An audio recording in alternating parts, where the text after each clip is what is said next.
Yo, what's up? Welcome to Kinda Funny Games Daily for Thursday, February 29th, 2024. I'm one of your hosts, Blessing Adeoye Jr. Joining me is LaCroix Poppy, Tim motherfucking Geddes. Happy leap year day to you, Bless. Happy rebirth day to you, Tim. Oh my God, on Dune 2 as well. What a time to be alive, Bless. Who would have thunk? I'm thriving. February 29th. Oh, a magical the day. holiest in history. of days. Two beautiful discs. And this thing's coming out on. And if you live in Japan, let me tell you, very confusing. Confusion going on. Situation with those two discs. When I tell you that I was at my desk prepping KHD and I got to that story, and I just started laughing to myself at my It's so desk. funny. I was just like, huh, like what the this is comedy, huh, like this is fucking some Seinfeld, like Jerry Seinfeld himself is working at Square Enix, Yep, and mixing up the play and data discs and going, they printed what on what?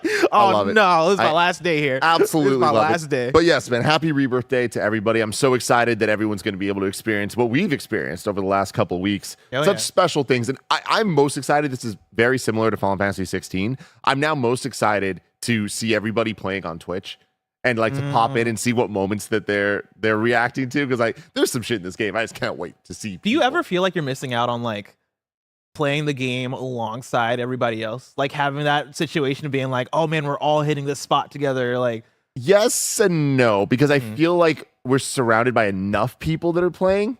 You know what I mean? That's true. Like it really depends. We on get our game. own small version of it. You know? And I feel like specifically for something like Final Fantasy VII Rebirth, where so many people at Kinda Funny got codes, like they were so good about getting anybody that wanted one code. We were all playing. Anybody that wanted to be playing at that time that had the time was playing. So every day we were able to come in, and then there's that fun thing of just like, how far are you?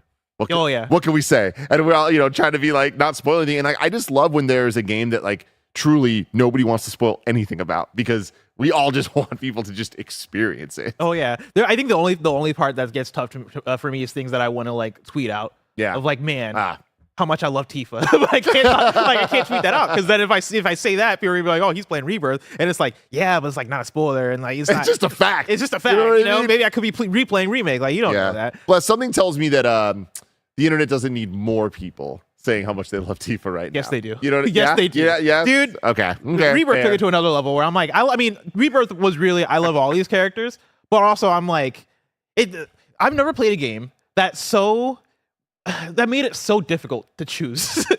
Because I'm here, and I got Aerith on one side, and I got Tifa on another side, and I'm like, first of all, Cloud, how are you functioning as a man? How are you on this grand mission to take down Sephiroth when you got Aerith right here, and you got Tifa right here?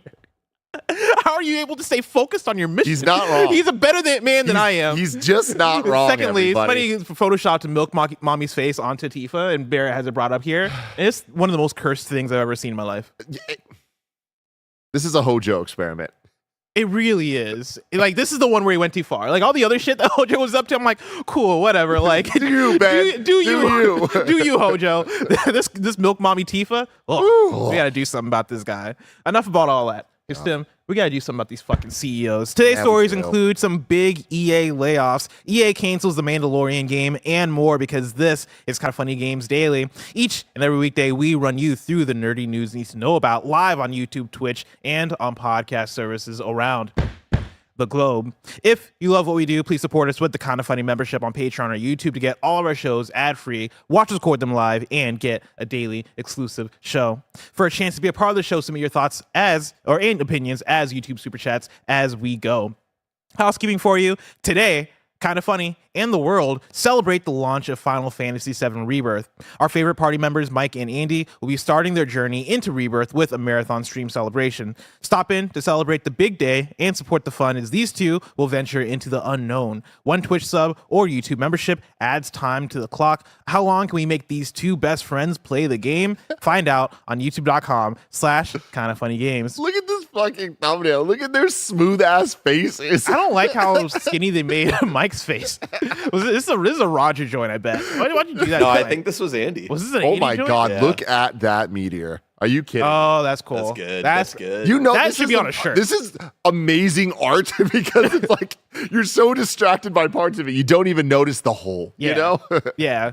And then, speaking of Final Fantasy, a new XCast is live, and it's all about Mike in Paris wondering why Final Fantasy VII Remake, it says remake, but Bear, do they mean remake or do they mean rebirth? Remake, because it's been years since remake has come out. I see. Yeah, they're wondering why Final Fantasy VII Remake still isn't on Xbox. Fucking these guys, you know? Yeah. Like, buy a PlayStation. It's over. No, it's over. It's over. You know? I'm cutting his mic. I'm cutting his mic. My rush is coming to PlayStation and Switch. Just throw it out. Oh my god. Thank you to our Patreon producers, Carl Jacobs, Streaking It Ain't Easy, and Delaney Twining. Today we're brought to you by Avatar Braving the Elements and a Game Showdown, but we'll tell you about that later. For now, let's begin with what is, and forever will be, the Roper Report. It's time for some news. We have 6 stories today.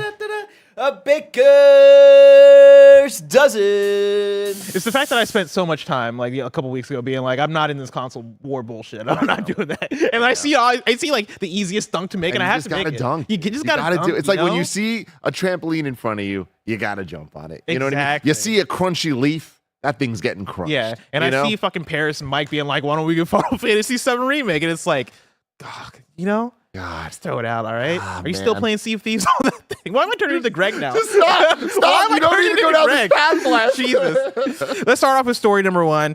EA is to lay off around 670 workers. They're sunsetting games, and they're moving away from future licensed IP. I'm pulling from Rebecca Valentine at IGN.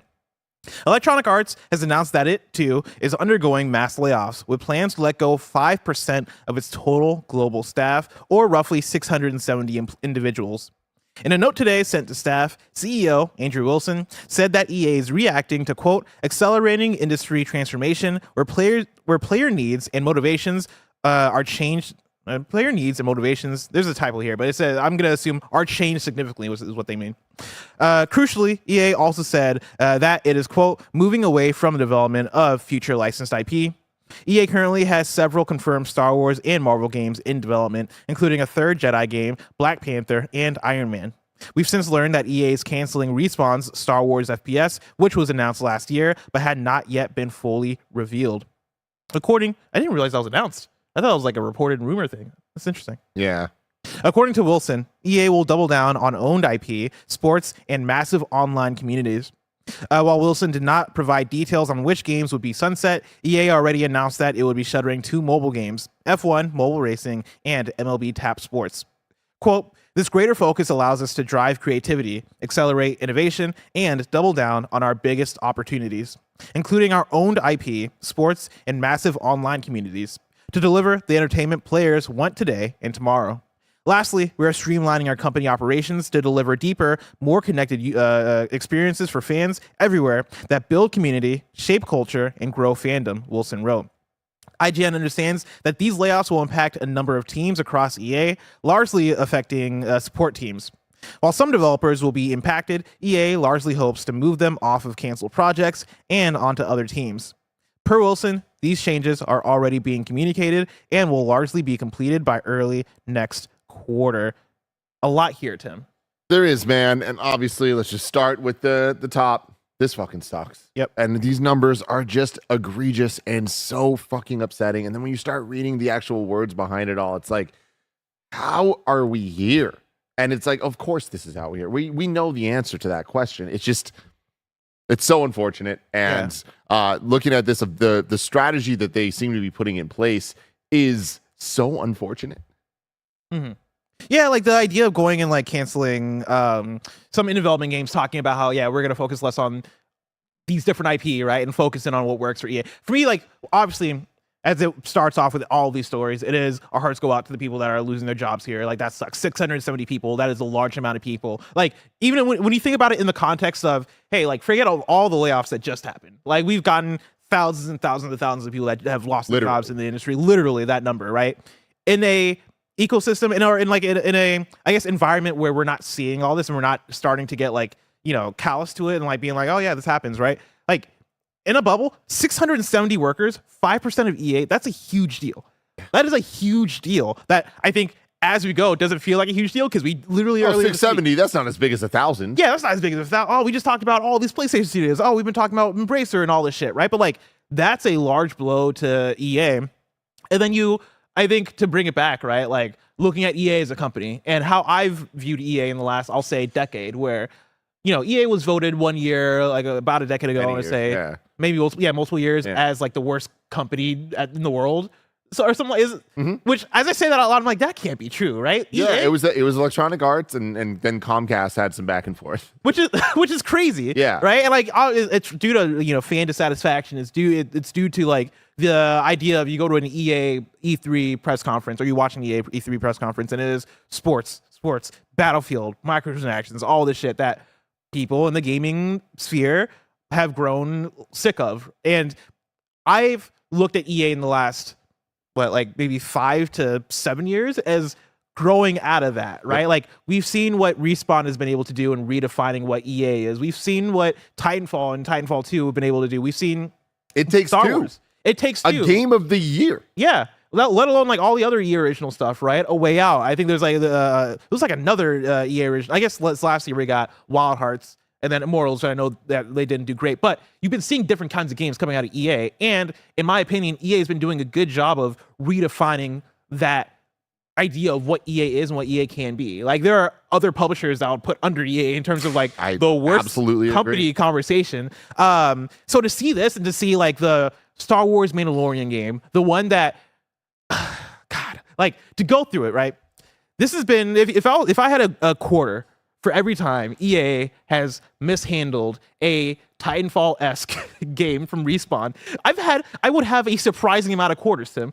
Because like we go back to Titanfall 2 and them dropping that in between Call of Duty and Battlefield 1, and that game just not like that game being probably the best out of the three, at least if you're talking about campaign, and it not being able to perform because EA positioned that for failure. It's like that fucking sucks. You then move on to rumors that we've had of Titanfall Titanfall Legends, which was this new Titanfall type game that had like roguelite elements and sounded cool, and like Jeff Grubb was giving a lot of details on it, and it sounded awesome. And then that they're like, no, let's not do that anymore. And now you have them Respawn making another first-person shooter campaign, which people want from them, right? People really want, and it's Star Wars, and it's like, okay, yeah, that's something that has that IP power that's going to sell, and it's being described as this fast-paced thing that is taking influence from Titanfall and all this stuff, and it's that sounds like the dream, and again, you cancel it. What's happening? Like, why?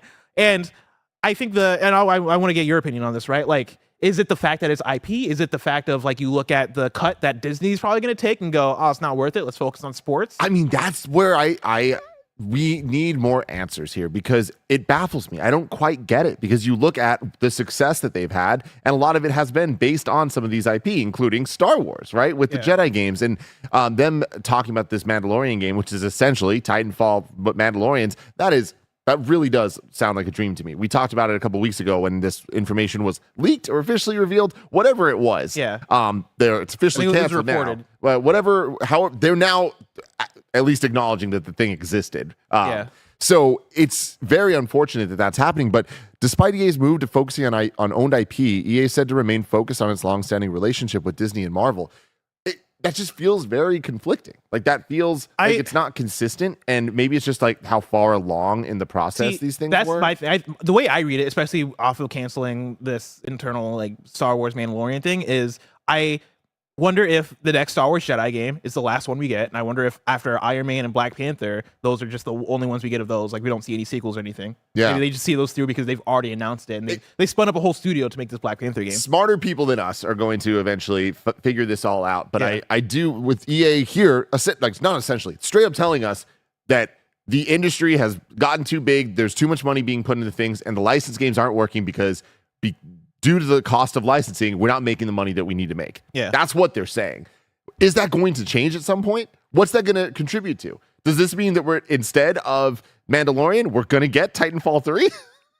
You know what I mean? Like, what if they're going to refocus on their own thing? Like, what licensing are they talking about? Like, another thing, I think FIFA not FIFA, but like soccer, sports licensing is a huge part of this. But then, so what happens here, Bless, if they don't? If what you're saying is true, which I think might be the case, after the announced games from the Star Wars side and Marvel side come out, are they not going to do those anymore? And then on the sports side, like, at what point are they like, well, we're not going to do this license. We're not going to use the Madden license. Like, then what does EA have?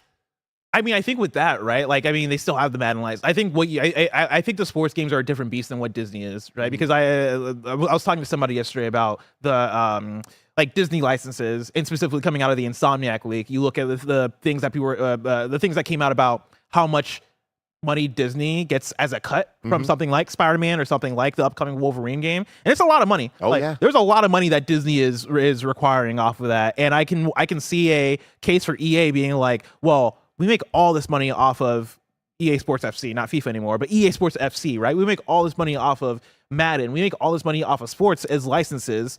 Why are we giving all this money to Disney to make these things? Like, instead of Black Panther 2 or Iron Man 2, once those games come out, what if you have those studios work on something like, what if we get back to our NBA Live bag and see if we can make that happen? Or what if we like try to focus in on either original IP that, I don't know, it's going to lean into sports or lean into like Titanfall 3 doesn't seem like the answer to me. Like, Titanfall 3 doesn't seem like the answer to EA specifically, right? Like, I would love a Titanfall 3, but that's not going to make even a Titanfall 3 that comes out and does like Titanfall numbers. That's not going to make as much money as a Star Wars Mandalorian game, I would think. Yeah. Maybe I'm wrong about that. Well, I mean, but that's the interesting part about this. Will it make as much money? Yes. Gross though? Net? What's the difference there? Right? Because of the licensing of having to pay it. Like, if it made $100 million, but it cost $99 million to make and something else. But that's why I think that, you know, they look at sports and they go, and you're talking about gross. Cool. Not only are we getting the sales of these copies, we're getting Ultimate Team, baby. Like, we're making so much money off of this, and we're releasing these games yearly.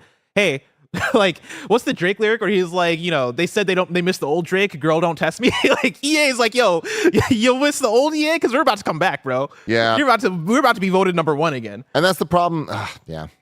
This sucks. There was an interesting Twitter thread and back and forth. You know, you talk about people that know more than us are going to get to the bottom of this. When I think about people that know more than me, especially when it comes to the video game business side of things, I think of Matt Piscatella. Obviously, like, like high up CEO, head of Circana, which used to be MPD. They do all the video game numbers and analytics stuff whenever we read the top 10 games. And he always has a very good Twitter presence and is like enlightening me whenever I log on to Twitter as a website. For sure. And there was a thread that Jeff Grubb was talking about. Speaking of somebody who's smarter than me, right? Like, Jeff Grubb was tweeting out this morning, stop calling it a video game crash. That implies that it's like some sort of uncontrollable force of the market. You can't have a crash, at least in the US, when the market is up 4% year over year in 2023. That's the opposite of a crash. This is execs mimicking growth by cutting costs. He then goes on to say that, you know, video game production is obviously having a reckoning with reality right now, but the point is that Microsoft, Sony, and EA all reported profits. EA repurchased 2.5 million shares. It had $204 million in profit last quarter. He then goes on. He had like a back and forth with somebody else, and they got into this conversation of like the money shifting. And I'm trying to find it because Matt Piscatella then quote tweeted it, and I thought it was a very interesting idea. But Matt Piscatella also tweets a lot, and so now I'm like scrolling through his timeline. I can't find the original tweet. But yeah, it was the idea of, hey, this isn't necessarily the video game market losing money or not making as much money. It is just the growth not being there. And I think the tweet that I saw from Jeff was specifically talking about how younger people aren't like showing up for console sales, right? But like that money is being shifted elsewhere. Like, that's how you see the PlayStation numbers starting to dip now year over year, but then video game numbers in general are rising, and maybe that is games as a service, maybe that is like other things, right? But the money is going different places. The video game market is still the consumers are there. The consumers are there. The money is there. That's the point that he's making, which is, I think, is incredibly important, is that the consumers are still there. There are more gamers than ever that are actually buying games, however they're buying them. And buying might not even be the right word, but funding games, like being the monetization of different games and different strategies. And that could lead to a crash because of how if there ends up not being, if games are ballooning too much that they're not even being able to be made to then be sold, that's when the crash happens, right? So yeah, and I found the tweet from Matt Piscatelli. He had like a whole chart breaking down like some Circana analytics from the other day, and he says, yeah, there's an interesting shift happening in the U.S. video game console hardware. The percentage of purchases made by those 18 to 24 has fallen to 7% versus 15% in Q1 2020, while 23% of purchases are now done by those aged 55 plus versus 17% in Q1 2020. And somebody had quote tweeted this and then sent it to Jeff, being like, you know, what about this from Matt Piscatella? And Jeff responds, right, now show me where 18 to 24 are spending less on video games, or are they just not spending that money on console hardware? Again, it's a shift, not a crash. And then Matt Piscatella then replies to him and says, Grubb is right. We're not anywhere near a crash. It's a shift in where the dollars are going. And so like video game as a business is in an interesting place right now. A lot of things are changing. A lot of these changings are affecting how these companies are operating in terms of laying these people off, closing down these studios, trying to reallocate where the money goes and how they use their money. I am so curious on where this lands us a couple years from now. And I'm also very scared of where this lands us, right? Like, obviously, we're seeing a lot of people lose jobs. I think that's going to lead to just bad things overall. But when we're talking about games 4 years from now, are we ever talking about games that are as big budget as like a Last of Us Part 2 again? Are we talking about games that are now shorter? Are we talking about games like, what is the genre that is now dominating, right? Have you all shifted back to multiplayer? Have you shifted back to single player? Like, things are changing right now, and I'm fascinated to see where we end up in, let's say, 2027, 2028 because of all this. I'm so right there with you, and the amount of times while playing through Final Fantasy VII Rebirth, so 50 plus hours, the amount of times I was like, how is this possible? How is this game real? How is there this much production value and this much things to do? How has a game gotten this big? And how is this part 2 of 3 of a remake of a game that came out in the 90s? Games are just so much bigger, AAA games specifically, so much bigger than they've ever been. And you see the money. Like, you see the money in these games, and it is wild to even look back at like God of War Ragnarok and look at a lot of the games that we talk about. And it's like, how did we get here? Because generations ago, even the giant big tentpole games, they weren't like this. Oh yeah. You know?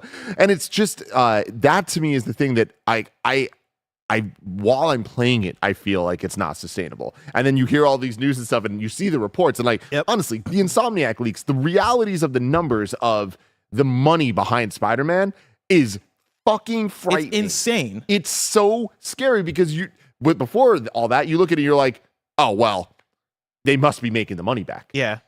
This must be the biggest success in the world. So much money. And then you see the facts and you're like, oh, shit. Yeah. That is the scariest thing of all this, because to go to what you were prompting there of in 2028, like what are games going to look like?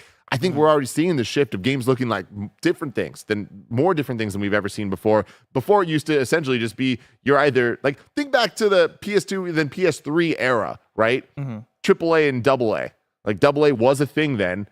AAA meant something very different than what AAA means now. Yeah. But now you look at it and it's like indies are just a thing. And even indies have a range now. And then you look at every single thing in between of what, like AAA could be a Nintendo game or a PS5 prestige title. And those are very different situations, but they're both AAA. Yep. And it's just like the amount of different words we can use to describe things and how those words can change depending on who we're talking about, the context and all of that.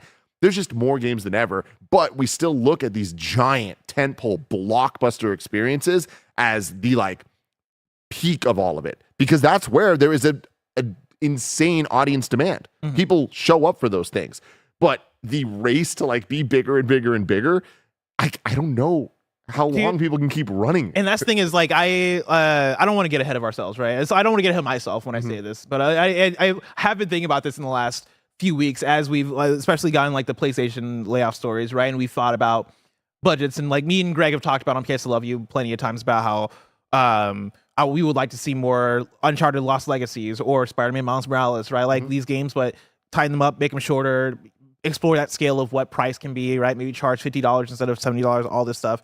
One of the things I've been thinking about is like, man, did that peak era of like late PS4 where and like early so far in the PS5 as well, right? Of like getting all these fucking highest budget, highest polished games has PlayStation shot themselves in the foot in like the further future when we get to a place where that is unsustainable, and now we have to put out games that maybe aren't as big and good looking as they God of War Ragnarok. It seems like it. Are we going to get to a place where it's like, oh, that was just what 2017 through 2024 was? I think so. I don't think that it's ever going to be this way again. And I would love to be wrong, but it just, there's so much evidence to where we're at of like what we had was so special, and we knew it at the time. Like we knew all was happening. And that's why I even think back to like a lot of the showcases of like like specifically the PlayStation showcases around the PS5 launch, I remember being like, this is a 5 out of 5. You cannot get better than this. And seeing people even in the chat being like, that was mid. And I'm like, y'all motherfuckers don't know what mid is. Like, do you remember PS3 showcases? Do you remember even the early PS4 showcases? Like, what are we talking about? We're getting announcements or like follow-ups on multiple of the big PlayStation Studios titles. Like, this is wild. And we're just not there anymore. And I don't know with how big things have scaled for the Sony games in particular. When you look at Guerrilla, when you look at Bend, when you look at Sucker Punch, you look at Naughty Dog, you look at Insomniac,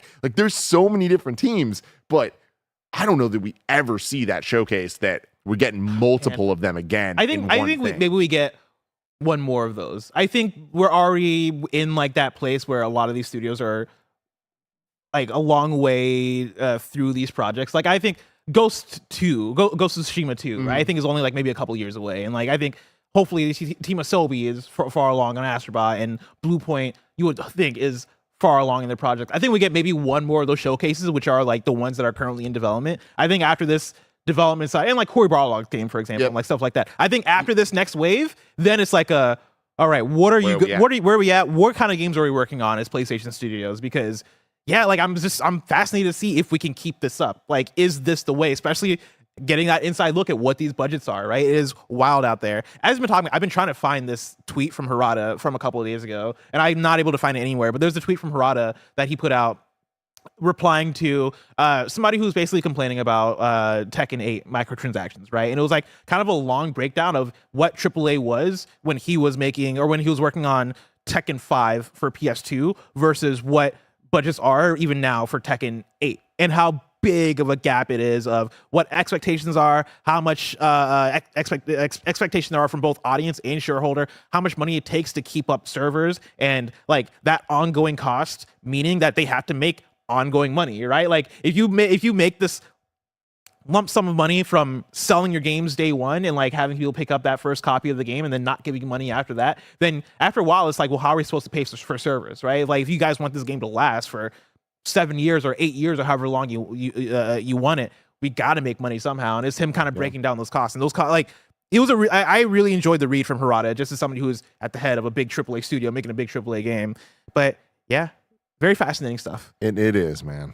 Let's move on to story number 2, which is a continuation of story number 1. Respawn's Star Wars FPS is canceled, but work on the next Jedi game, Black Panther, and Iron Man will continue. This is Rebecca Valentine at IGN.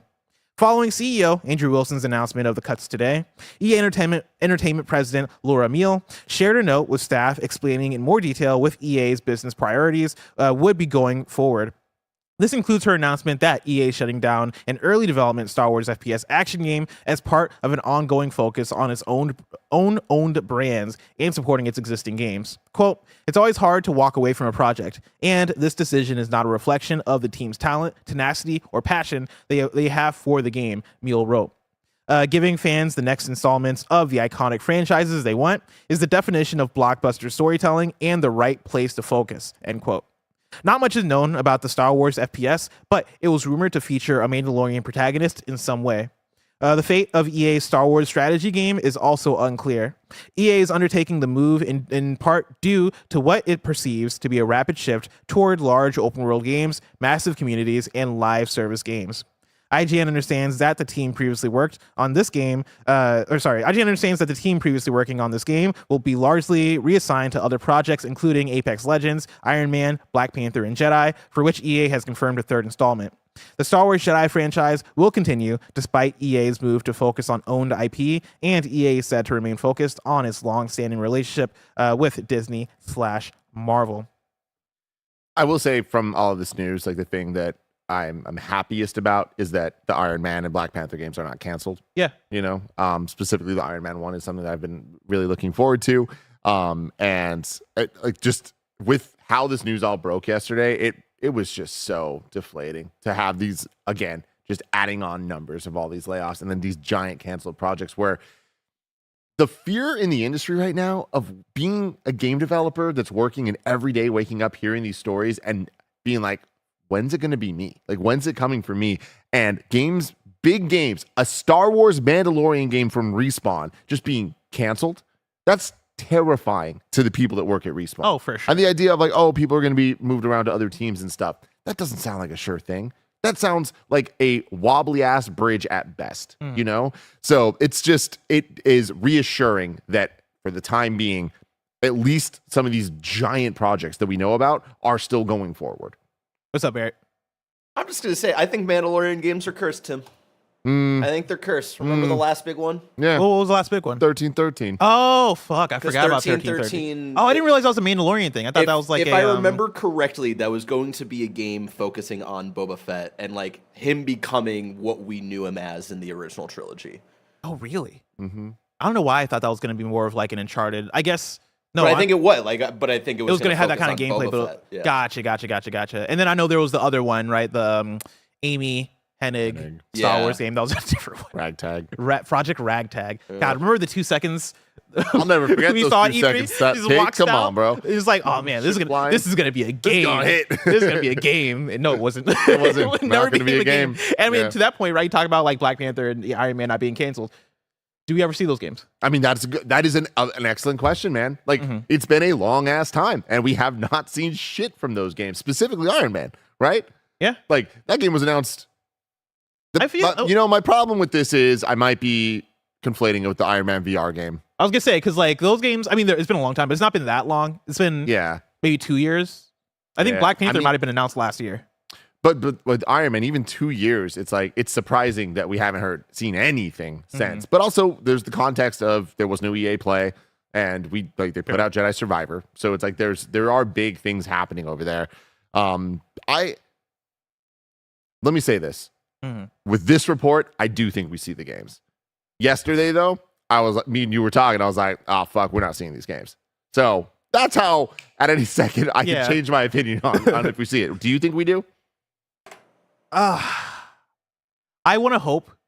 I'm scared that we don't. Like, to your point of somebody being at Respawn and seeing this and be terrified, right? If I see this and I'm working at the studio that's making Black Panther, I'm like, fuck, like, ooh, you know, like I feel like that's a scary place to be because you're working on a game that, you know, is you're a new studio. We're working on a first game in a franchise. You see like the other licensed thing that the publisher was working on, and it being another Disney thing, right? It's like, damn, we have a lot in common over here, and like we're not Respawn, and Respawn's project got canceled. Like, how are we supposed to view ourselves here, right? In terms of how EA is doing the business. I wonder how EA views it as like a new studio, right? Like, you just spun up this thing in Seattle. This studio has potential in terms of, even if they don't make a Black Panther thing, the Seattle one's making a Black Panther. Yeah, even if we don't make a Black Panther thing, maybe we can put them on some different open world game or some original EA IP that they want to re-explore, whatever it is.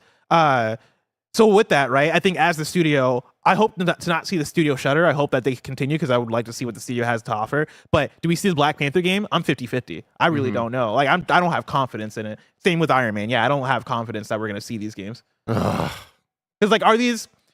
I think for me, I also asked the question, are these surefire bets? We want to say yes because, single player Iron Man, single player Black Panther. But for EA... How did these Dead surefire Space bets? perform? I wonder. How did Dead Space perform? You know, it was critically well received. It was awesome. I fucking love Dead Space Remake. And I feel like if it didn't come out last year, it would have been talked about a lot more. Just last year had so many amazing games. And it being a remake, it kind of was like, we don't need to prioritize it or whatever. But again, EA's been cooking. EA's been putting out some stuff that hits. So, and for context for people, because I know it's confusing, there's 2 Black Panther games. There's the one with Captain America that's that takes place 70 years ago or something like that, and that is the Amy Hennig one that's being worked on by I always get Skydance. Yeah, I keep wanting to say Skybound. I know it's not Skybound, but by Skydance. The EA one is the one we've not gotten a trailer for yet. I don't think it's the big open world Black Panther game that was first reported, but then officially announced with like, I think key art or something like that. It's all confusing. Yeah. I get it. But hopefully we see it. I would love the Black Panther game. I would also love if y'all checked out patreon.com/kindafunny and youtube.com/kindafunnygames, where you can go and get the Kinda Funny membership, which allows you to get shows ad-free. Oh, and speaking of ads, let us tell you about our sponsors. This episode's brought to you by Avatar: Braving the Elements. We know you love talking about all things TV, film, and pop culture with us, so there's another podcast that we think you're going to enjoy. It's called Avatar: Braving the Elements, and it's Nickelodeon's official companion podcast to Avatar: The Last Airbender.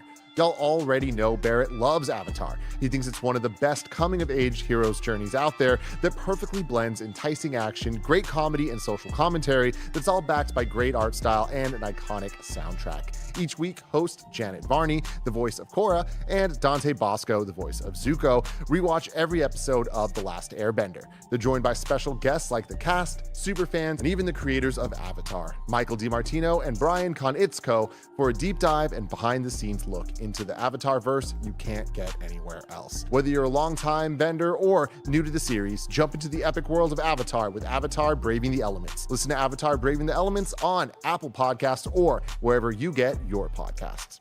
Y'all need to check out Kinda Funny Game Showdown, our weekly video game trivia game show.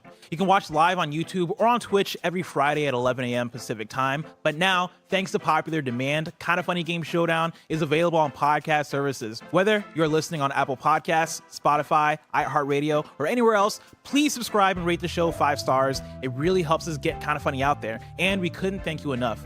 We aim to make this a video-only show, so many of the games will be best enjoyed watching on YouTube. But despite that, enough of you guys asked for audio versions, so we're making that happen anyways. Of course, that also means if you have the Kinda Funny membership on Patreon, you will now also get the audio version of the show ad-free. No matter how you're watching or listening to Kinda Funny Game Showdown, thank you. And if you haven't checked it out yet, there is no better time than now. We're already many episodes into the show, so you can catch up now on YouTube or the brand new podcast version of the show. If you love what we do, please get the Kinda Funny membership on Patreon or on YouTube to get the show ad-free. If you just want to support us for free, please subscribe and rate Kinda Funny Game Showdown on your favorite podcast service now. And we're back. I did find the Harada tweet because it was bugging me because I was searching deep for it at Harada Tech, and he was replying to somebody again complaining about like the cost of making games, or like the microtransaction thing, right? Harada then tweets, development costs are now 10 times more expensive than in the 90s and more than double or nearly triple the cost of Tekken 7. Think about that. Tekken 7 came out in 2017 in the West on consoles. It came out like the year before in arcade, but double or nearly triple the cost of Tekken 7 to make Tekken 8. Yeah. Even the Fight Lounge servers are costly to maintain. In the past, there weren't so many specs and there wasn't online. Plus, they didn't have such high resolution and high definition. Now, so many people want the game to run and be supported for a long time. It costs money to continually update the game for that reason. However, he probably only keeps, and he then goes on to insult the guy. The economic situation and everything else is changing. If we simply do nothing, as he suggests, the game will simply stop running in a few months. I think this is what he wants, so there's no point in talking to him about these realities. He wants us to stop economic activity and stop updating and supporting the game. But yeah. Dude, yeah, there's a lot there. And him talking about the resolution and all this stuff, like something I've been thinking about a lot as I have been playing these fucking amazing games recently. This Valhalla really made me nonstop think about how amazing the sound mix in that game is. God of War. Right, oh, yes. How amazing. Sorry, for a second, I was like, you've been playing Assassin's Creed. My bad. How amazing the sound design in that game is, and how much love and care was put into the sound mix and the quality of it all. Playing Final Fantasy VII Rebirth, the amount of music tracks and just how good all the sound is and everything. And I know that I'm an asshole. I know that I care about this stuff way too much. I know that I care to invest in theater tech and all of that. And I know that I have a setup that most people don't have. Mm-hmm. And they're making the sound design for me. Like, they're investing that much so that it is perfect for the highest end of home entertainment. And I'm like, that can't be sustainable. Yeah. Like, that there's so much love and care and money being put into this. And it's wild because like you watch a movie and like you see everything that goes into a movie when it has a good sound mix, bad sound mix, like the difference, whatever, the cost of a real orchestra versus just really, really convincing sound fonts or whatever it is. Yeah. There's money being put into this stuff that a lot of people don't even think about, don't even care about. Yeah. But it's like for a game that big, all of those elements add up, and I am just like, it scares me how much money has to go into this especially stuff. Like Final Fantasy VII Rebirth, which is it has so much cinema to it, right? Yep. Like we watched Advent Children in theater, and the whole time watching Advent Children, I was like, man, this looks ugly compared to Rebirth, and this is a fucking movie that came out in I don't know if it came out in theater, but like it's a movie. Now in 2005, when the complete edition comes out, and it's a 2-hour movie, right? Yeah. Rebirth is 50 fucking hours if you speed through it. Yeah, if you speed through it. Yeah, I spent 70 hours and I have so much more time to put into Rebirth. Insane, man. And it's, for the most part, all fucking fantastic looking and sounding and all these things. And so, man, video games, you know?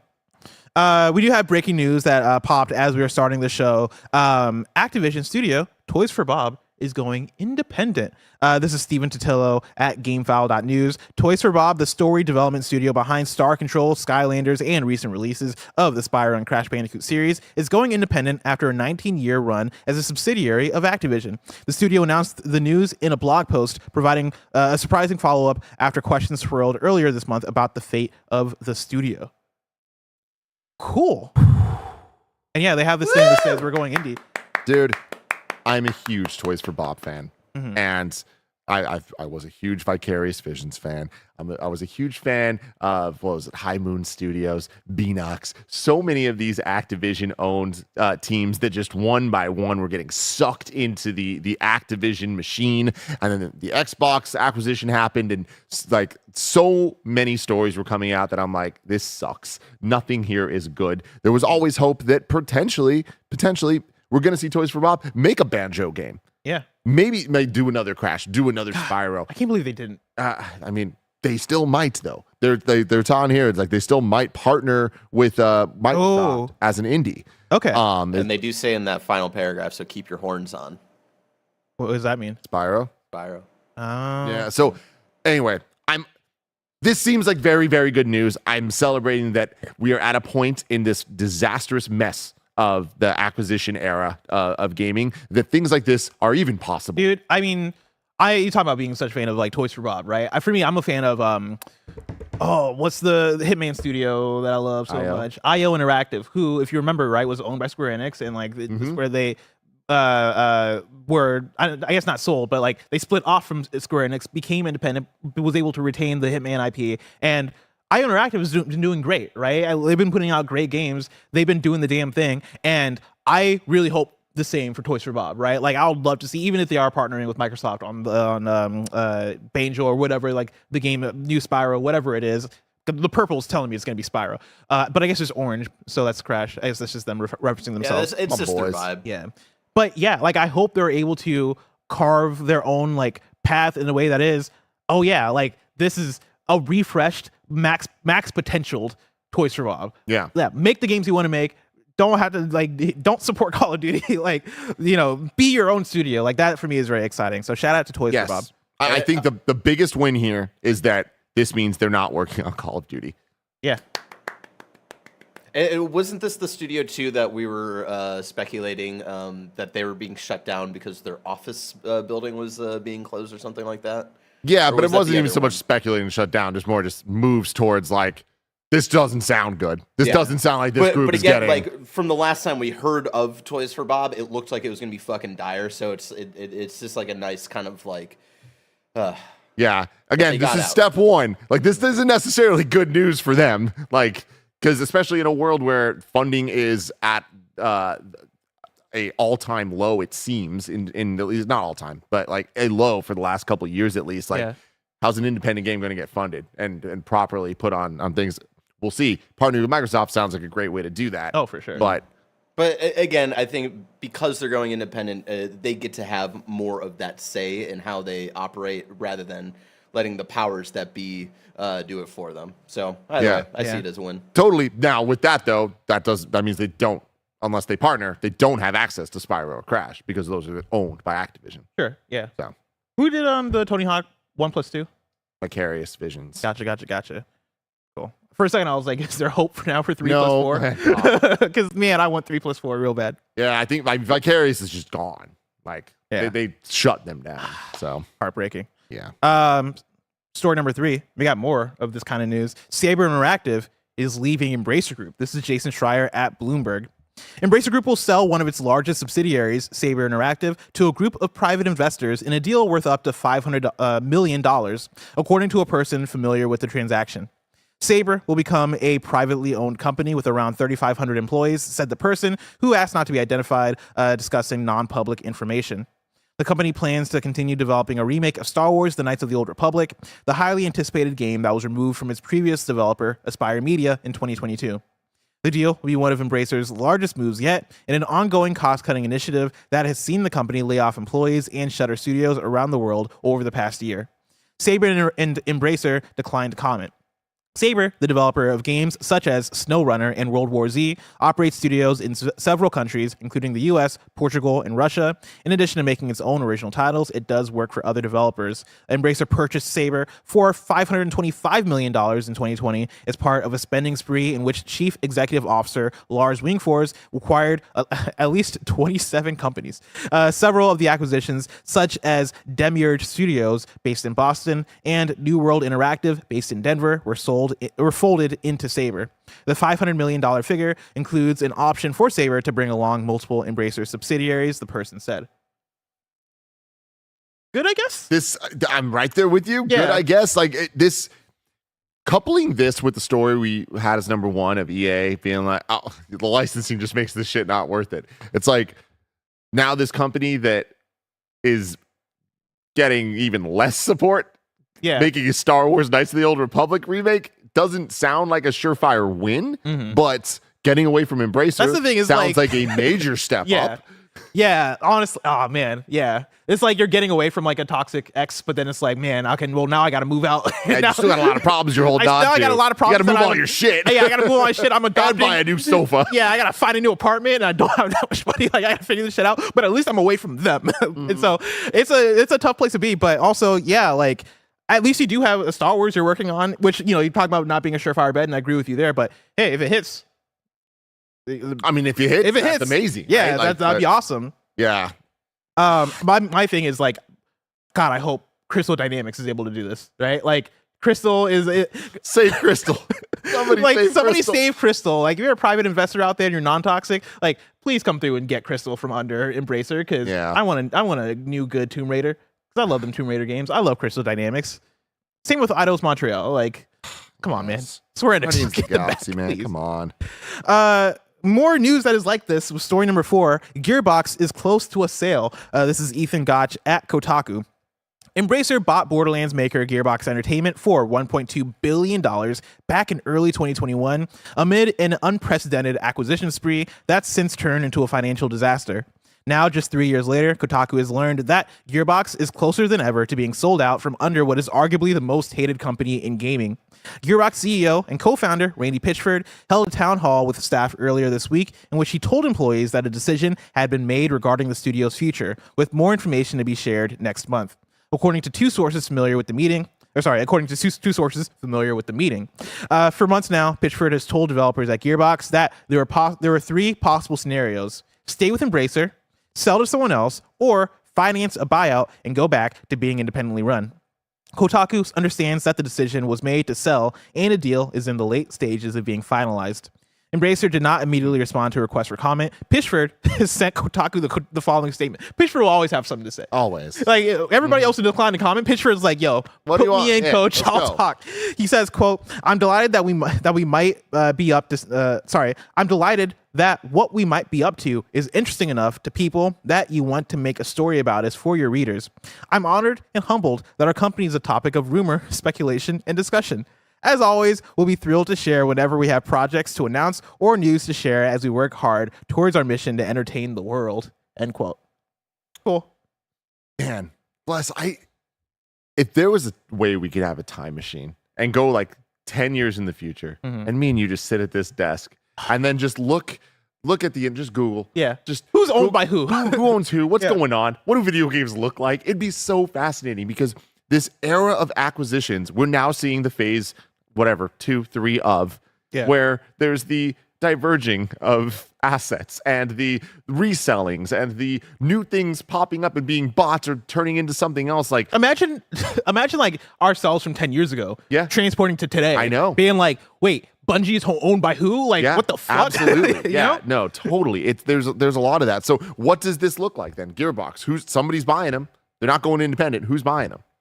Who is buying them? If you had to speculate. I mean, I think it might the be. easiest answer is Microsoft, right? Oh, you think Microsoft? I mean, I'm just saying, like, who would be interested? Who's been gobbling out there?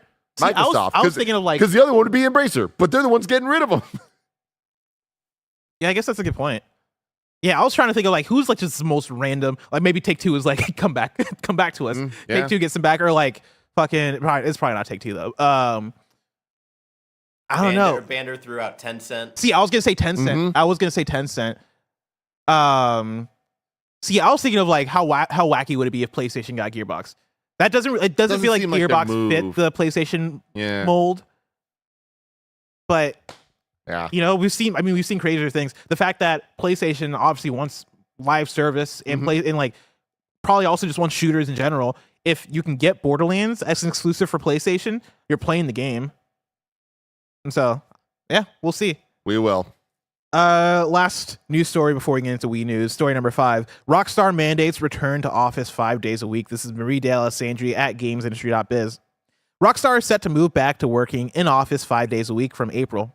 That's according to Bloomberg, which had access to an email sent to staff on Wednesday by Rockstar head of publishing, Jen Kolb. The publication reported that Kolb attributed the new policy to productivity and security reasons, adding that Rockstar sees tangible benefits of working in an office.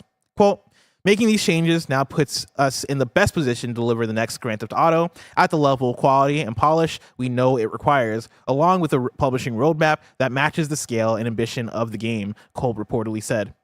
Rockstar experienced a major Grand Theft Auto 6 leak back in September 2022 and another one in December 2023. The game is not due until 2025. So this is interesting because what this tells me, not rocket science here, but the ramp up begins, right? We are in the final stages of them prepping this for release. Grand Theft Auto 6, what is sure to be the biggest entertainment release of all time, is coming. It's coming next year. And we've been talking about this with the statements made about the fiscal statements and stuff. And I was looking into it because I was like, I keep saying this, but am I correct about it? And I think I might have been wrong about a couple of the details because when they did the whole financial quarters and talking about the fiscal quarters of Grand Theft Auto 6, it was one of the only games where it was referred to as with different words that didn't imply the fiscal year being there, more just the 2025 calendar year. Oh, okay. And I wish I wrote down the exact words there, but I was like, oh, okay, that actually does make it different, where it's more of like a hey, it's coming, not it's guaranteed to hit. I swear there was, we talked about this like maybe a year or so ago of Take-Two having very high expectations for fiscal, like this upcoming fiscal year. So, but that's when they actually talked about the GTA 6 side of it. It said something to the extent of the calendar year. So it still could fit in that fiscal, and those statements could not contradict each other. Yeah. But it's not a sure thing as of how they're talking about it so far that the game would come out before March, which I know a lot of people, or before the end of March, a lot of people were like, it's not going to happen anyways, ourselves included, being like, it's going to get delayed. Yeah. In an internal delay. It's not officially delayed because we don't know the actual things. I think it hits 2025. I mean, I also wouldn't be surprised if it already was like officially or internally delayed, right? delayed. Like the Take-Two fiscal stuff was like, again, like a year or two ago. Exactly. So, do you think that it hits 2025?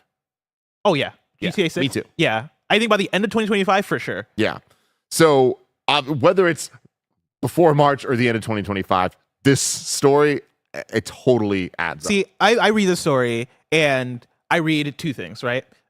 One, looking at just the ecosystem of where we're at with all the layoffs and all this stuff, right? Like it's often said that companies like post-pandemic have done this as a way to like do like soft layoffs of people that aren't able to come into office, like they're not able to like continue working that job for multiple reasons. People who are hired as a work from home thing, but then don't move out to the place and then all this shit, right? Or like people who might have reasons they can't come to the office for maybe disability or maybe like different things, right? Like I think that is a thing that is to be taken into consideration when you read something like this. The other thing, and this is more so like just when we look at the two big leaks that have happened already, and like them talking about like, oh yeah, we're making these changes now to put in the best position to deliver GTA level at the level of quality and polish we know it requires. But then also, I could have sworn there's something. I think there was something else here, just talking about like the security of it. Yeah, new policy to productivity and security reasons. if I'm Rockstar and we've had 2 big leaks, and one of those big leaks was the trailer because somebody's son got a hold of the thing, and then fucking crypto people like leaked the game. I'm like, all right, 2 strikes, you're out. You're all coming into the office. Like we're working off of these encrypted computers. We're gonna have no more leaks. Like I think that's probably a big part of it. Is just that like, yo, we're in this final stretch. Don't fuck us. And it's Rockstar. They're like, don't fuck us. You're not leaking any more of this shit. Yeah. I also think there might be a third element here, which we can't say for sure what the ecosystem like is at Rockstar. They're usually very quiet, but I do remember, what was this, back in like 2018, maybe 2019, of just like the kind of big story of like their crunch culture and how things kind of start from the top and then trickle down to pressure employees to stay longer in the office than they should. And I think there is a certain amount of control that they can have that naturally happen without doing anything forcefully by just making people be in office. So I think there's another layer there that I would be wary about, and I hope it isn't the case, because again, that was a few years ago, and that was for Red Dead 2, I believe. So I know, some leadership is left and all that stuff. I don't know what it's like now, but multiple layered thing here. And I will say, I think in Jason's article too, he had mentioned that the workers aren't happy about this. Obviously, of course. Right? Like I wouldn't be happy either if I was like if we were. The world was fucking shaken in 2020, and everyone's trying to figure it out of like how to move forward. But guess what? That resulted in people changing how life worked and how the world worked. And also, if I'm put in this situation where it is like, oh, I can do this work from home, right? Like, why am I not doing this work from home? And you're bringing me into office for arbitrary reasons, maybe reasons to enforce crunch, maybe reasons to softly off people, all this shit. Then I can see people being very pissed off at this. Totally. Hang on strong. Tim, that was a lot of big news we just talked about. But if I wanted something smaller, say the tiniest news I need to know about, where would I go? You'd go to our last story, the Wii News channel, where we cover all the small news items that you need to know about. Now it's time. Story number 6. It's the Wii News. This first one comes from VGC. Sega has hired Justin Scarpone, a former Disney executive, to lead its transmedia strategy. Scarpone will assume the role of Sega Executive Vice President and Global Head of Transmedia on April 1st, 2024. The establishment of a global transmedia group will allow the company to advance its transmedia strategy across its wide portfolio of IP, such as Persona, Like a Dragon, Angry Birds, and more in the coming years, the company said. This next one comes from VGC as well. Footage of Helldivers 2's, there it is, upcoming mechs have seemingly leaked. A player who originally posted the footage on Reddit said they encountered mechs in a random game this week. They also claim to have seen new weapons like an energy RPG, a meteorite that hits like a nuke, and a group of NPC support characters that can be called in. Dave the Diver is getting a physical Nintendo Switch version. The physical Nintendo Switch version includes a special collaboration with Guilty Gear Strive. Wow. It's an ad-lib right there. Just filling in games at that point. For sure. Guilty Gear Strive cross Dave the Diver. Get it together. Aerial Knights We Never Yield launches this summer on PC. Hell yeah. Yeah, let's go. Can't wait for that one. Earth Defense Force World Brothers 2 launches May 23rd on PS4, PS5, and Switch in Japan, and September 26th worldwide. Biomutant will be released for Switch on May 14th, 2024, THQ Nordic has announced. Dragon Ball FighterZ is out today on PS5 and Xbox Series X. Macross S Plus is out for Switch. And last but not least, Final Fantasy VII Rebirth is out today on PS5. Oh, and joining us now, we have Cloud. No, we have... Who are these people? Who are you supposed to be? Wow. I mean, we're iconic characters, Bless. How could you not tell? Jesse? Who are you? That's clearly Pizza Slice. Oh, sorry, Pizza Slice. I'm Biggs, one of the fighters for Avalanche, one of the rebel groups, and this is Mac. Mac Fair. He's Zach's brother. Oh, Mac. Oh, my bad. How could I forget Mac Fair? We got a big. Yeah, he's Soldier First Class. We got a big marathon stream coming after this. It's gonna be like a jumbo kind of normal stream, but if you extend it, the more you add and subscribe, the longer we'll go. We want to go pretty late until tonight. And the hope is to get Mike outside in the parking lot so I can straighten his hair and then dye it black. No way. So yeah, we're really excited about it. Just like Zach Fair. Is he alive? I don't know. Maybe. He could be alive in my Mako dream, Bless. We're going to find out today, bro. Your Mako free dream. guts. Andy, what's in your mouth? Tic Tac, Fruit Adventure. Tic Tacs. I love that, they get all dressed up. They come out to do this for this one time on the mic, and he's just. Andy's a fucking. He looks fucking awesome, by the way. And also, shout out to Andy for making this. Look at this. Look how good this set looks. This is incredible. I love it. God, shout out to Wii News. And that is it for Love Wii those News. boys. Before we get out of here, we got some super chats for you. Lion of the Desert gives us a super chat. Doesn't say anything, but just gives us a chat. Thank you for that. I'll shout you out. Manic Pixel writes in and says, industry shrinking reports on KFG this year have the same vibe as the pre-lockdown COVID news stories on KFG in early 2020. It feels that way. We Yeah. just keep saying things, and it's like, oh, this is bad. This is real bad. This is really I also think it's the thing where like there's always a trend that's like always persistent, and it always comes in these different horrible forms. Because I remember when I was listening to KPD every single day before I got hired at Kind of Funny, and the talk was always loot boxes. Yep. Star Wars Battlefront 2 had the worst loot boxes, and that was followed by other blue things that had bad loot boxes, and that was like the whole thing, and it felt like it was industry shattering. What's happening now actually is kind of industry shattering, right? Like this shit is a lot more serious, but also COVID, when that was happening, was also a fucking big like, we don't know what the fuck is going on here, right? Like, there's always some crazy shit going on in the world, and we're just all on this big rock together, barreling toward whatever the space wants to take us to. Will we all survive? We'll have to find out. Tune in next week to see. Let's see. Rich Pelosi says, do you think the trend of games going open world increased dev time / costs to unsustainable levels that contribute to these layoffs? I mean, I don't think open world is the thing, right? Like, I think it might just go back to what we were talking about earlier with the Harada tweet, right? Talking about just games budgets ballooning, like, multiplying. Tekken's a fighting game franchise, and you're telling me that Tekken 8 was 2 to 3 times more like development budget to make and publish. Like, that just goes across the board, and a lot of that I think is fidelity. A lot of that is user expectation. A lot of that is online. Like, there's so many factors that go into it. I don't think open world is the thing here. And then go for it. Oh yeah, we have one more from Lion of the Desert who says, "Hey guys, spreading the word on Egyptian Series 2024 about origins of the Assassin's Creed game are based on," and then they have like a word that is written in Arabic that I do not know how to read, and then they say trailer is subbed. I don't know what they're talking about here though. I don't know if you understand this one. If this Egyptian series, no. I wonder if there's like maybe a new trailer or something for Assassin's Creed that they're referring to.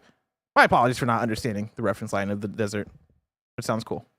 Over on You're Wrong, we just have one thing from Tundra Boy answering a question I had here, saying we never got concrete sales numbers for Dead Space Remake, but it couldn't crack the top 20 highest selling games of 2023, according to Circana. So, yeah. All right. Well, there you have it. Ladies and gentlemen, that's it. For That's Kind of it. Funny Games Daily. It's over. It's over. Will we be back next week? Hopefully this big rock that Or we're all tomorrow? on together. Oh yeah, Oh, it's yeah, not it's Friday. not Friday. It's not Ah, Friday. We keep thinking it's Friday because we did our meeting today, but it's not Friday. Oh, Yeah, it's and so you two are hosting as well. Yeah, exactly. Will we be back tomorrow? We'll see where this big old rock takes us. Yeah. Well, what I do know is right now over on Twitch and YouTube, if you're watching on Twitch, you can just hang out. If you're watching on YouTube, you're going to have to make the jump to a different stream. The boys are about to start their journey in Final Fantasy VII Rebirth. And let me tell you guys, you're going to want to see Mike experience this game from the very I beginning. can't wait for Mike to play. Him talking about remake and his just like his excitement for remake. It's like, damn, I can't wait for you. He's going to love it, He's man. gonna love it. Also, while I'm here, I'm just going to tease. Tomorrow's episode of Game Showdown is going to be fucking incredible. Incredible. That's all I'm going to say. Y'all ain't ready. Yeah, you guys are not ready for tomorrow's episode. You're going to want to tune in for that one. But this has been Kind of Funny Games Daily. Each and every weekday, we run you through the nerdy news that you need to know about live on YouTube, Twitch, and on podcast services around the globe. If you love what we do, please support us with the Kind of Funny membership on Patreon or YouTube to get all of our shows ad-free, watch us record them live, and get a daily exclusive show. Until next time, Game Daily.